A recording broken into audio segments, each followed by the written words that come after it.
Hey everyone, welcome to Keto and Crime and Thought Crime. Today we're delving back into the world of the Chad Daybell Lori Vallow case with my deep dive into the world of Jason Mow. I want to preface this by saying that, there's not an actual biography of Jason Mow, so I only had to depend on articles, police reports, doing some sleuthing on my own via Facebook and other places to kind of piece this together. So I'm going to give you as much information as I possibly can, and I hope you enjoy it. But first, a little bit of housekeeping. I will drop a timestamp below in case you want to skip this, but as always, I want to give a shout out to my wonderful, wonderful patrons. Donna Irregular, Laurie Holmes, Zachary Reese, Kimberly Jolly, Kate Willett, Lauren Kirk, Sarah Carney, Andrea Lee, Tabora Summers Cooper, Stephanie Mertz, Demelza Pasco. Thank you so much. And if I mispronounced anyone's name, I apologize. Correct me below. I'm learning. The accent sometimes muddles everything. And also to my wonderful, wonderful channel members, Flame Lily, Hippie Dotson, Kimmy Middleton, Joe Guitar, Katrina Middleton, Enigma X, Sherry Hendricks, Maybe Sunshine, and Stephanie Mertz. Again, thank you all so much. If you would like to join my patrons or my wonderful channel members, link to join the channel right down below next to subscribe. If you hasn't subscribed, please hit that now. It really helps the channel. Also smash that thumbs up to get me into the YouTube algorithm so that we can bring more people to the channel. And if you want to join my Patreon, I'll link it up here, and there's a link below. So, with all that being aside, let's jump into it. Jason Mow. And yes, a different setting. I'm not at my Nana's house. I'm at my house. I'm in the sunroom because there's no one else home. Well, my wife is here. She's in the back. She designs Minecraft maps. She has the coolest job. Second coolest next to her, hanging out with you guys. But she's in the back doing that, so all alone. Figured I could knock this out here in the sunroom. And so that's the reason for the different setting. Also, I just washed and tried to dry my hair. Normally my hair dries naturally. And I know I look like Rob Zombie. But just ignore that. And let's get into the twisted world of Jason Mow. Very fitting that I would have a Rob Zombie haircut. Anyway, so Jason is an unusual character, to say the least. We know him as supposedly the former military police, former police officer that sealed Chad and Lori beyond the veil before they were even divorced or widowed from their living significant others. But what is he exactly? Where did he come from? What mysterious planet did he hatch from? So we're going to find out, at least to the best of my ability. As I said, there's not a complete biographical record. Chad is the only one with enough arrogance to write his own biography, so we don't know where he came from. We only know what I can piece together from sleuthing on the internet, and that's what I'm going to go with. So I figured a good place to start would be with his own biography, whether it was written by him or just someone that works for him. The biography you will see next to his books on Amazon. So I'm going to start there. I'm going to read it paragraph by paragraph, and I'm going to either debunk or back up each paragraph with facts and receipts that I've been able to find. So we're going to start there. First of all, he has been married twice. His current wife is Nikki Mow. There are lots of pictures of her on the internet. I'll drop a few here. And we know he was married for a while to a woman by the name of Linda Mow. Not much on her on the internet. She disappeared from Facebook. She disappeared from the internet as far as I can see. She's either remarried or gone back to her maiden name, but she has absolutely wiped herself from the internet. Can't say I blame her with everything that's going on. But I do know that she was also a police officer in the Arizona area, and is supposedly the one that left Jason Mow when he suffered his huge injury that he tweeted about and talked about on the podcast that we overheard, that we listened to with him and Lori and Melanie. So we do know that much, but beyond, I don't know a whole lot about his spouses, just that he's been married twice. Jason was born in Arizona, around Mesa. He attended Mesa High School, where he supposedly lettered in football, wrestling, and track. He sang in the a cappella choir, and also a member of the LDS High School Seminary Council, and also advanced to the rank of Eagle Scout when it comes to scouting, and supposedly was just very active in the community with public service and scout stuff. After graduating from high school, he said he refused a college scholarship to serve a 2-year mission in Spokane, Washington, now for the church. Now, I couldn't find any evidence to dispute his record in high school or as an Eagle Scout. I mean, there's no public record of that I can find. I also do know that he did serve a 2-year mission in Spokane, Washington, but whether or not he refused a college scholarship to do it, I can't prove that or disprove that. So I leave that to you guys, to whether you believe it or whether you don't. I can't prove nor disapprove it. Now, we're getting into the information I can kind of tick away at and kind of bring the truth out. After his 2-year mission, we know that he joined the U.S. Army and was in the Army for about 8 years. And he says he served as a MP and a paratrooper. Supposedly, he rose to the military ranks and ended up teaching hand-to-hand combat as a battle instructor. He served on a federal counter-narcotics task force, worked as a bodyguard for foreign heads of state and high-ranking military members, and as a combat team leader, deployed to hostile areas to support troops overseas, probably Iraq, Afghanistan. And supposedly the culmination of his military career was when he served not only as an MT, but as a member of the Army SRT, Special Reactions Team. And it is an elite unit tasked with conducting hostage rescue missions and counterterrorism operations. Let's do this. Did he join the Army and spend 8 years in? Yes, that is absolutely true, and thank you for your service, Jason. However, was he this elite combat specialist that trained others and supported troops in the mainstay of the worst parts of Afghanistan and Iraq? I can't prove that. Why? Because if you simply take a look at Jason Mow's photo, Army photo, one of his Army photos, which we're going to look at in just a minute, it becomes quite clear that he's exaggerating a few things. Now, first of all, let's talk about paratrooper versus airborne assault, or airborne versus airborne assault. Two very different things. Air assault is a fairly new part of the airborne special forces. They became more prominent during the Vietnam War. They are specialists at entering a combat zone and extracting people with what is known as FRIES, fast rope insertion extraction, meaning they come in on helicopters, usually, not airplanes. They don't actually parachute as standard, though they do parachute, but most of the time they come in on choppers, and they use ropes to extract and insert items by hanging it from the bottom of the helicopter. And when the helicopter lands, it actually lands in the middle of a combat area or the extraction area. Troops hop out. They use their weapons to guard the perimeter while troops or objects they're trying to extract from a war zone are loaded into the helicopter. They defend the perimeter while that's happening, and then if they are staying, the helicopter lifts off without them. If they are going, they re-enter the helicopter and they take off. They are badasses. They are complete and utter badasses. So, that's airborne assault.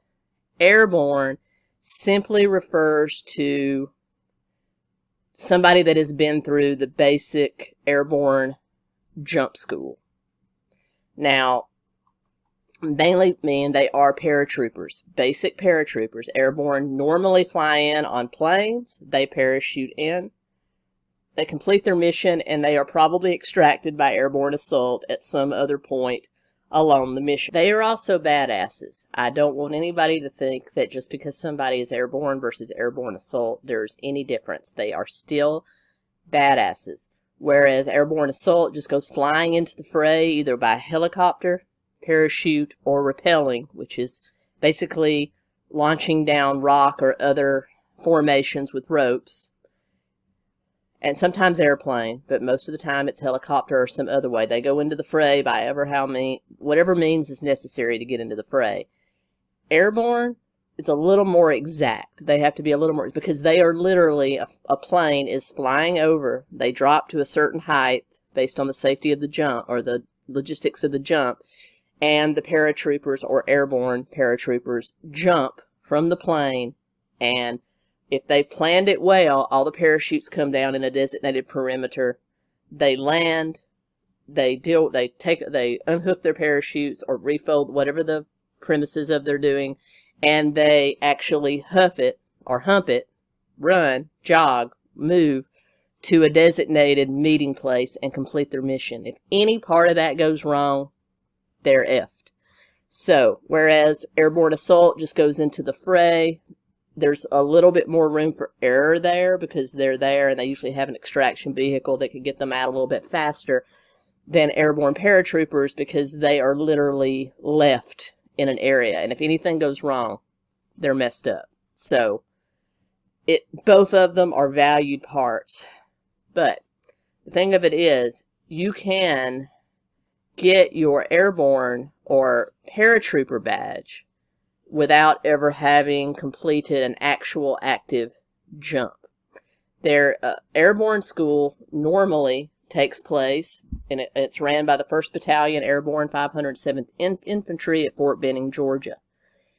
And most of the time people take the basic airborne course, which is open to both men and women that meet certain standards, and they are taught the art of parachuting. Once they complete this course, they are considered a paratrooper. But you can get this badge by completing your designated amount of jumps, usually 5. I have people that I was in the Army with that were airborne and airborne assault, and I cooked, just to put that out there. But there were certain people they called 5 jumps, which means they completed the course, they did their 5 designated jumps to get their badge, but they never parachuted after that. I can't really find any evidence that Jason Mow ever did a jump beyond what he had to do to get his paratrooper badge. Now, yes, he was airborne, and he was a paratrooper, but he was not airborne assault. So the chances of him being dropped right into the fray to prepare special backups to these war-torn areas, very unlikely. Now, more proof of that. Let's take a look. Here we have a military picture of Jason Mow in full camouflage combat gear. Now, 2 things to notice. Here, we see he does have the maroon beret of the airborne. Soldiers that have completed the airborne school will receive this beret. They are technically airborne paratroopers, but that is not an airborne assault beret. There's no airborne assault insignia on it. More importantly, here you see his paratrooper badge. That is very clearly a paratrooper badge, not an airborne assault badge. So, yeah. The chances are him doing the kind of tough man work that he said, not that being airborne, I want you to understand the difference between airborne assault and airborne. Airborne assault would go in and do the kind of special operations that he's talking about. Airborne would most likely parachute in as part of a larger operation, if that makes sense. So his chances of doing all the wonderful things that he told us about are slim based on this evidence. Also, he talked about being a member of the Special Reaction Team, SRT. Now, he was an MP, That is definitely, he went to airborne school. He did his 5 jumps. No evidence if he ever jumped beyond that. But he did become an MP, and he also talked about becoming part of the Special Reactions Team. Now, Special Reactions Team is the best comparison I can give you is SWAT. They are the comparison of a military form of SWAT.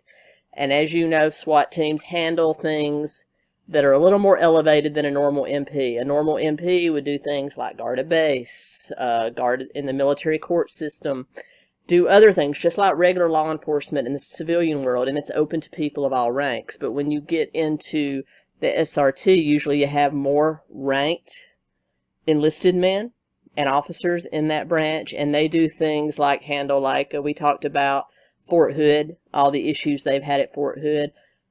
Most likely it was SRT that handled the shooting at Fort Hood. They handle things like that, you know, a hostage or a terrorist type situation on base, more things like that. However, the way he's framing is if they were special operations that went in to help other troops, no, their special function would be only to guard the base and handle any special elevated situations. Like you wouldn't put a normal patrolman on getting a hostage out of a building on base. You would call SRT, which is military SWAT.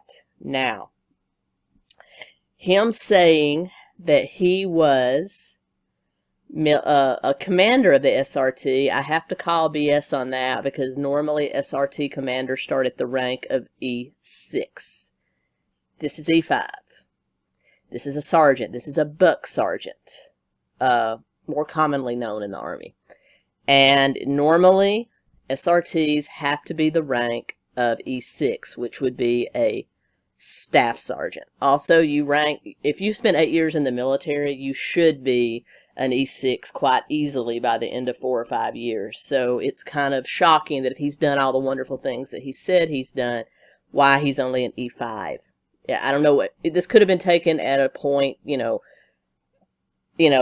not as far into his enlistment, but I just think it's unusual that, you know, he's an E5 still after 8 years, when most of the time you would be at least an E6. And E6 is a staff sergeant, and there would be another little ring under here if he was a staff sergeant.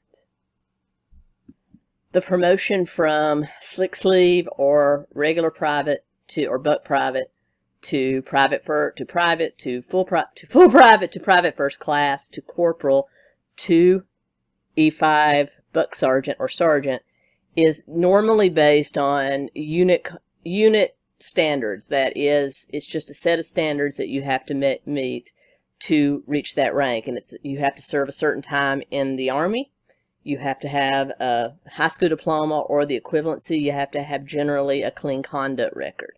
Now, to advance beyond that, when you go from E5 to E6, it's based on the entire Army. You know, nationwide competition. You have to meet even further standards, such as combat versus non-combat, conduct, professionalism, ability to command. So to break through that barrier to E6 is a lot more stringent. Now, we know Jason Mow, when he was a police officer, had issues in both of his police officer jobs. He had disciplinary problems. So I'm willing to bet that those just didn't spring up when he was a police officer, that he had those in the Army, and that probably prevented his promotion to E6.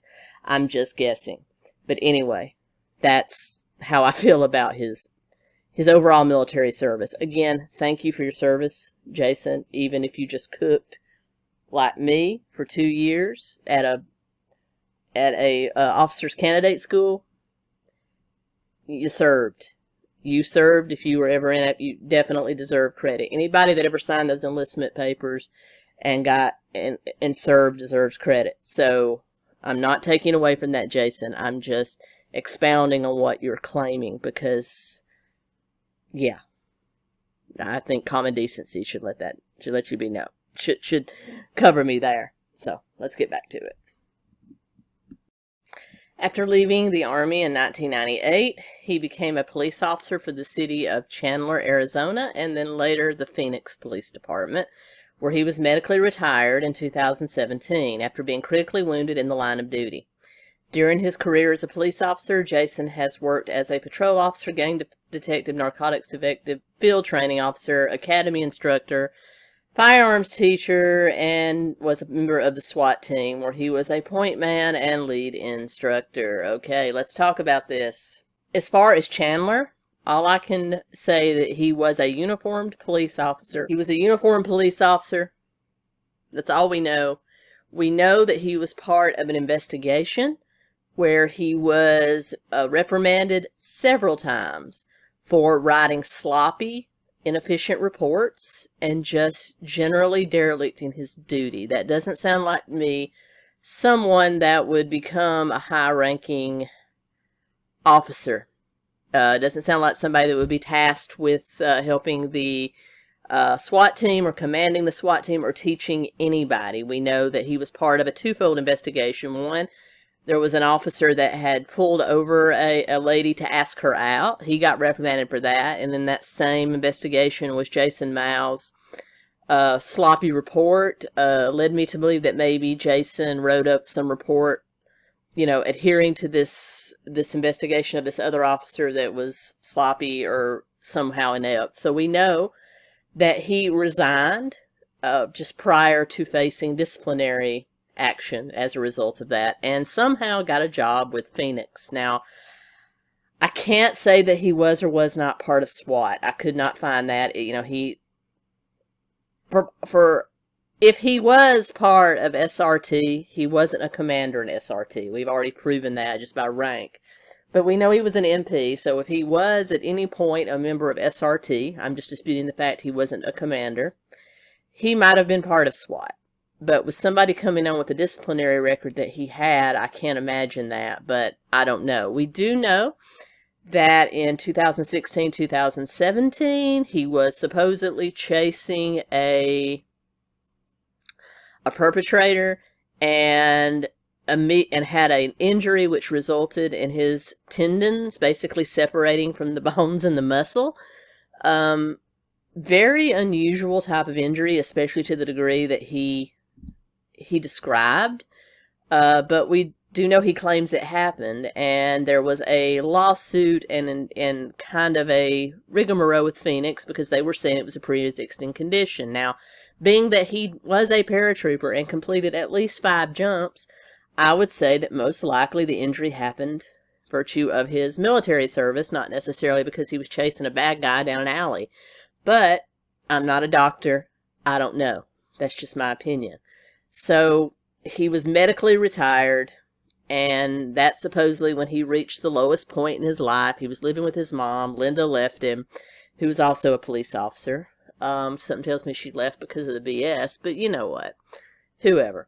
And this was the time he started to write his books, The Warrior Ethos, which we read book 1 about Moroni. And supposedly after he was all healed up and in the midst of writing his books, which were published by Daybell, by Springfield Book Company, he also decided to tell of his further adventures in Afghanistan and Iraq, when in 2006, even prior to becoming a police officer, he says he was recruited by the Department of State with a military contractor to serve in an international narcotics and law enforcement program. He said he spent 13 months in Afghanistan working with the military, teaching Afghan soldiers how to be police officers, destroying poppy fields, fighting human smuggling, all kinds of stuff. Now, I can tell you this because I dated someone that was a Blackwater contractor during the first Gulf War, or just after the first Gulf War, in Afghanistan, or Iraq, rather. So I can tell you that they were always hungry for contractors, so the fact you were recruited isn't a real big thing, because if you were breathing and had a pulse and had experience and didn't have a pre-existing condition that would require a lot of medical care, they would take you. I could have easily gone over there and cooked as part of one of the contracted units and probably made close to 6 figures tax-free. But I can tell you that, yes, some of those contractors did train the police over there. They did serve as bodyguards, but the way he made it sound is that he was actually engaged in combat as part of one of these contracting companies. That would never happen.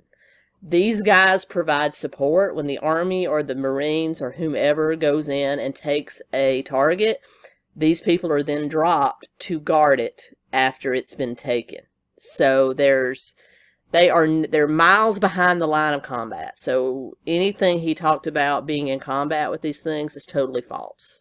Now, don't think that these are just mercenary soldiers. They're support. They're mercenaries, but they are support for the military that's already there.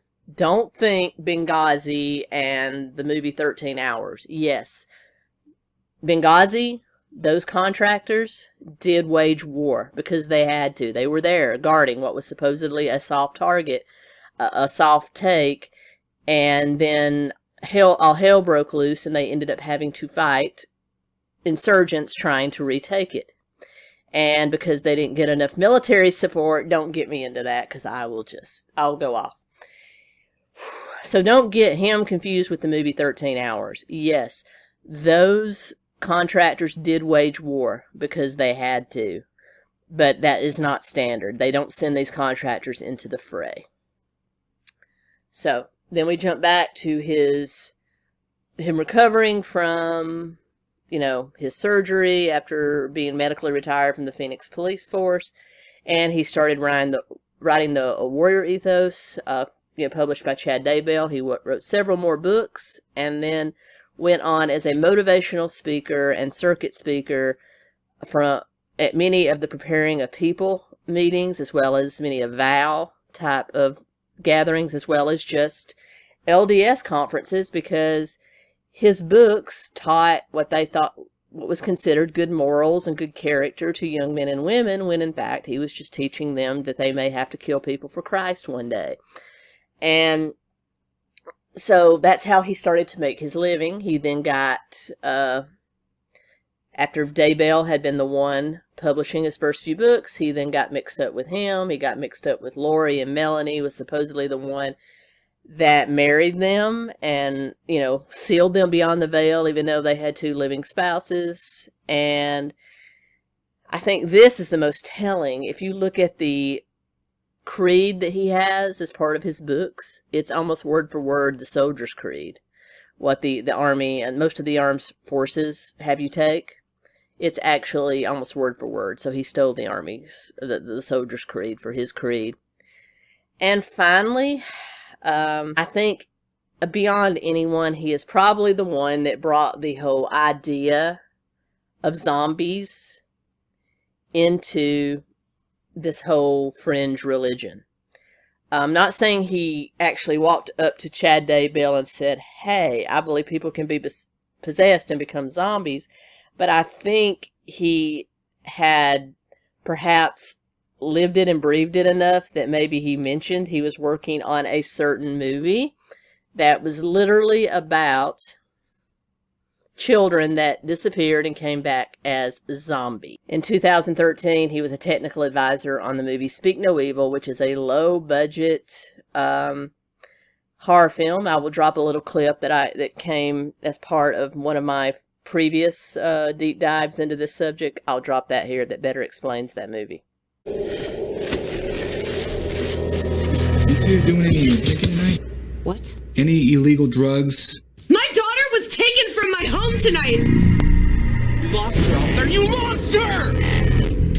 They're all gone. All the kids in the town are gone. Damn it, Dale! I need your help! You're gonna get you to heaven. Nobody's coming for us, are they? Whoever did this. And here is the IMDb listing for Speak No Evil. Right here, 2013 movie. So this was way before the incidents of this happened, and around the time Mr. Daybell started bringing that into his theology. But you see here, Jason Mow played a police officer in the movie. He was also the technical and safety advisor, and he has no other entries. But he was, in fact, on the movie. So, and finally, that brings us up to the present, where he has basically disavowed himself from everything to do with Chad Daybell, Melanie Gibb, Lori Vallow. He actually was cited via some emails in the Chandler, Arizona area, reasoning that he had actually reached out trying to purchase a used Jeep Wrangler around the time that Charles Vallow had been murdered, and then, his Jeep ended up trying to take out Brandon Boudreaux, and so that, Tylee had been driving. And so he has some very incriminating evidence where he was looking to buy a Jeep Wrangler. I'm not saying that means anything, but it's just a coincidence, if you know what I mean. Supposedly he was in Montana giving a speech the week that JJ went missing. We do know that. And finally, we bring another person into this whole mishmash of crap, in the form of Zulema Pastines, who was Alex Cox's wife of just a few weeks when Alex suddenly died of natural causes. We do know that Zulema was a New Age kind of guru and counselor that helped people conquer demons. Now, this ties into other rumors, but I'm going to have to mention them here, that Alex and Brandon Boudreaux were seen at gay bars around Arizona, and supposedly Zulema was helping Alex, at least, overcome his attraction to the same sex, that supposedly she was trying to fix him. I can tell you, having been subjected to conversion therapy, that crap don't work. But anyway, he supposedly she was helping Alex overcome same-sex attraction, possibly Brandon, though we don't know for sure. And she was also counseling Jason Mow. Now, this had nothing to do with gay conversion therapy or him being seen at gay bars, but supposedly he had some dark forces that pawed at him, and she was trying to help him overcome that. And to this day, he claims that he was never part of the Insane Clown Crew, but we know that he was. He was business associates with Chad Daybell. He had podcasts with Lori and Melanie. The whole zombie connection. He was going to the same counselor as Alex Cox and Brandon Boudreaux. So, yeah, he knew him. He was part of the Insane Clown Crew. No offense to the Insane Clown Posse. All right, that's what I was able to ascertain in the world of Jason Mow. I'm sure there's a lot more out there, but that's all I could actually find in print to talk about. I will continue to try to research it and hope come up with some more information, but for now, that's what I got. And until next time, thank you so much. I hope you enjoyed it. Thank you so much. Keto Comic.